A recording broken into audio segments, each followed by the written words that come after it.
Okay, let's dive into this. When you picture the American Wild West, what comes to mind?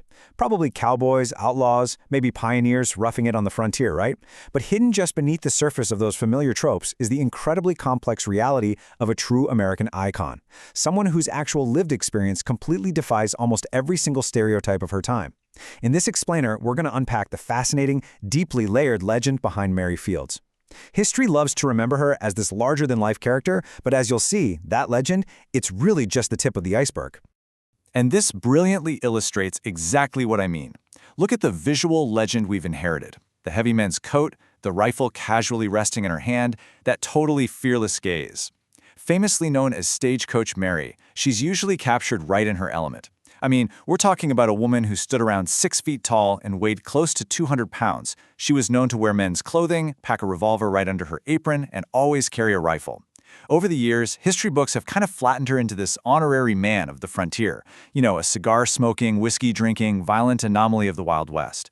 And this mythological caricature of who she was is probably best summed up by a stark little historical quote. It actually comes from a local schoolgirl's essay at the time, who wrote, and you can just hear how scandalized she was, "She drinks whiskey, and she swears, and she is a Republican, which makes her a low, foul creature."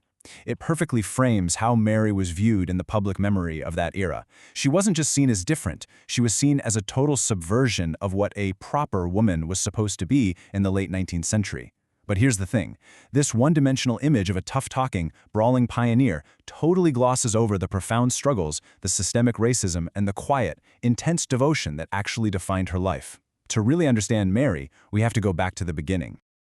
So Mary's origins trace all the way back to the early 1830s, where she was born into slavery in Tennessee.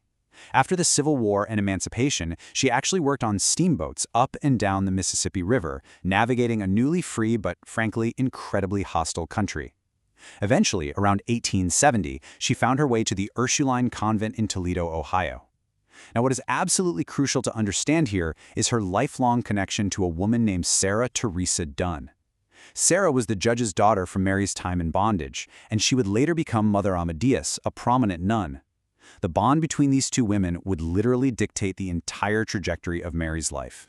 That deep, lifelong dedication was put to the ultimate test in 1884. Mother Amadeus had been sent out to the harsh, unforgiving Montana Territory to establish a mission, but she soon fell deathly ill with pneumonia. Hearing this news, Mary didn't even hesitate. She completely abandoned her comfortable life in Ohio and traveled over 1,500 snow-laden miles to the frontier. Just think about that for a second. She didn't go west chasing gold or glory. She went out of this fierce, unwavering devotion to nurse her ailing companion back to health. And once Mother Amadeus recovered, Mary just decided to stay at St. Peter's Mission, stepping right into a completely new chapter. Out on this new frontier in Montana, Mary took on an immense, and I mean immense, amount of physically demanding labor just to keep the mission surviving. She was doing a little bit of everything, hauling heavy freight across icy plains, running the laundry in the kitchen, tending to a massive flock of 400 chickens in a hennery she built herself, and fiercely protecting the Ursuline sisters from all the dangers of the Wild West. And get this, she did all of it while flat out refusing to accept a salary. Now, this wasn't just some act of charity. Historians point out that refusing wages actually gave Mary a powerful sense of autonomy. It meant she controlled her own labor, keeping a level of independence that was incredibly rare for a black woman at that time. Well, as you might guess, that kind of fierce independence bred some serious resentment. Mary didn't adhere to the gender or racial norms of the era at all, and she frequently clashed with the hired white men at the mission. This racial and gendered friction eventually boiled over into a heated altercation with a disgruntled male subordinate. He flatly refused to take orders from her, using a racial slur to do so, and the argument actually escalated into a full-blown shootout. Now, Mary was totally unharmed and claimed self-defense, but the local bishop used the whole incident as an excuse to expel her from the mission completely. Even with Mother Amadeus protesting fiercely, Mary was suddenly out on her own. Let's move to and see how this builds into the legend we know today. Because after a few failed business ventures, Mary found a brand new calling. In 1895, she managed to snag a contract as a star route carrier. Now let's be clear, this was definitely not your average, everyday mail delivery job. A star route carrier was an independent contractor for the U.S. Post Office who used a stagecoach to transport mail across some of the most dangerous, isolated, and rugged terrains in the entire country. It was a highly prestigious, physically demanding, and heavily armed profession. But what makes this achievement absolutely astonishing is her age. Mary was around 60 years old when she won this contract. Let that sink in. She became the very first African-American woman, and only the second woman ever, to secure this role in the United States. And she definitely didn't get it by just asking nicely. The contract was awarded to whoever was the fastest applicant to hitch a 6-horse team.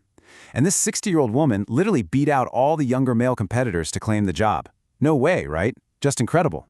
For the next 8 years, Mary delivered that mail with unbelievable dedication. She drove her out with a team of horses and a notoriously stubborn mule named Moses, who honestly was probably the only creature in all of Montana as strong-willed as she was. She survived bandits, packs of wolves, and those brutal Montana winters. When the snowdrifts got too high for the stagecoach to physically pass, Mary didn't just turn back. No, she literally strapped on snowshoes, threw those heavy mail sacks over her shoulders, and hiked the rest of the route on foot. It was exactly this unbreakable reliability that finally earned her that legendary moniker, Stagecoach Mary. But we need to pause here for a second and ask a deeper question. Was Mary's masculine persona just a survival tactic in a rugged land, or was it something more? Was it a deliberate subversion of gender norms? Academic analyses, like the really fascinating research from scholar Candace Devon Lyons, challenge us to rethink her legacy. Was she really just this eccentric character who wanted to be one of the boys? Or was she carefully, intentionally crafting an identity that protected her, giving her power in a society that desperately wanted to deny her both? Now, what's really interesting about this slide is how we can completely deconstruct that myth by looking at the two sides of her identity. On one side, we have the historical caricature. Society viewed her either as a violent anomaly, an honorary man, or they tried to soften her edges into a maternal, stereotypical mammy figure.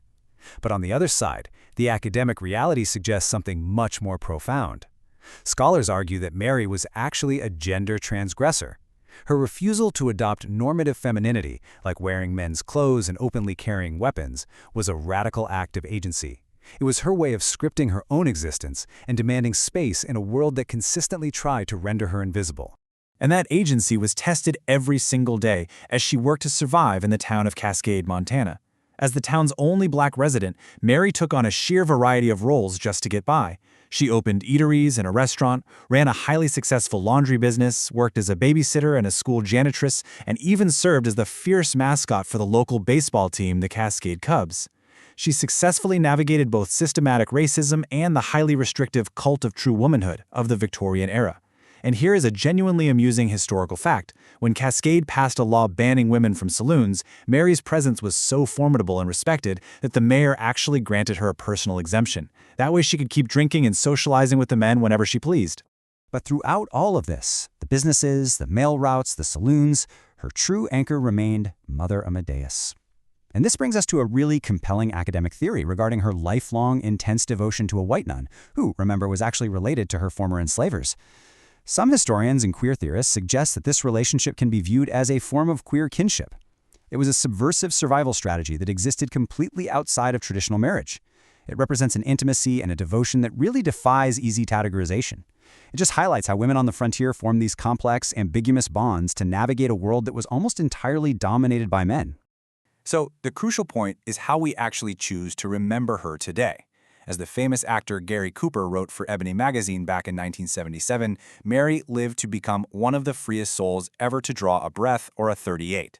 But we have to remember that freedom was incredibly hard-won.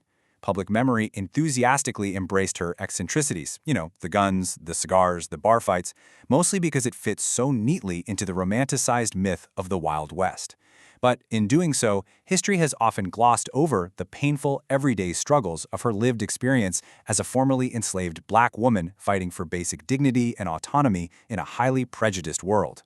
Which leaves us with this really powerful thought from Candace Devon Lyons. She talks about the African-American enslaved and formerly enslaved women who lived at the intersections, who embraced and indeed embodied ambiguity, who existed as both and neither. Mary Fields was not just some one-dimensional cartoon character of the frontier. She was a complex, radical survivor who forged her own unique path.